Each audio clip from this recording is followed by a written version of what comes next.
სასტუმრო ბილტმორში საქართველოს საწყლოსნო სპორტის სახეობათა ეროვნული ფედერაციის სამომავლო გეგმებისა და განვითარების სტრატეგიის პრეზენტაცია გაიმართა. ორგანიზაციის განვითარების ხედვა სპორტულ წრეებსა და მედიის წარმომადგენლებს ფედერაციის პრეზიდენტმა დიმიტრი აბდუშელიშვილმა წარუდგინა. სამომავლო პროექტების ძირითადი მიზანი საქართველოში საწყლოსნო სპორტის სახეობების განვითარება და პოპულარიზაცია.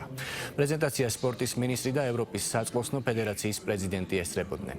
მხარეებმა იმსჯელეს საერთაშორისო თანამშრომლობის სამომავლო პერსპექტივებზე. ჩვენი სამომავლო გეგმები და ის ლეგენდარული მწვრთნელები, ვინც დავით ახმედა საქართველოს ჩამოვიდნენ ჩვენ ეროვნულ ნაკრებთან სამუშაოდ 16 წლიან ნაკრებში, 18 წლიან ნაკრებში, 20 წლიან ნაკრებში და დიდ ეროვნულ ნაკრებში. ეს არიან ლეგენდარული მწვრთნელები, ოლიმპიური ჩემპიონები. მოხარულები ვართ, რომ ისინი დათანხმდნენ საქართველოში მუშაობას. იმედი გვაქვს დიდი რეზულტატის. ამბიცია გვაქვს, რომ საქართველოში ჩატარდეს ევროპის ჩემპიონატი 2028 წლის.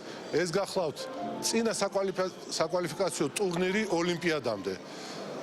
ღრმად ვარ დარწმუნებული, რომ გვექნება რეზულტატი, რომ გავალთ ოლიმპიადაზე. ჩვენი ეროვნული ნაკრები გვასახელებს და წინსვლა ქართულ წყალბურთს და ყველა იმ სპორტს, რომელიც ჩვენ ფედერაციაში არის. ეს იყო ღონისძიება, სადაც ბატონმა რიტომ წარმოადგინა თავისი მომავალი 4 წლის გეგმა, ძალიან საინტერესო და ამბიციური გეგმა, მაგრამ ამბიციურობასთან ერთად შეგვიძლია ვთქვათ, საქმეც არ უკვე გაკეთებული, დღეს წარადგინა თითოეული მიმართულებით მსოფლიო დონის მწვრთნელები და კონსულტანტები, რომლებიც როგორც წყალბურთს, ასევე წყალშიხტომას, ცურვას, სუნთქულობას გაუძღვებიან და ეს ძალიან საინტერესოა, როდესაც დასაწყისივე თავიდანვე ასეთი საფუძვლები იქნება ჩაყოლილი, რომ სოფლიო დონის სპეციალისტები უხელმძღვანელებენ თითოეულ მიმართულებას. ეს რა თქმა უნდა გვაძლევს იმის საშუალებას, რომ მომავალში ეს სპორტის სახეობა ბევრად წარმატებული იქნება, ბევრად პოპულარული იქნება. ამას ემატება ის, რომ სახელმწიფო მომავალი 4 წლის განმავლობაში შექმნის დამატებით 64 საცურაო აუზს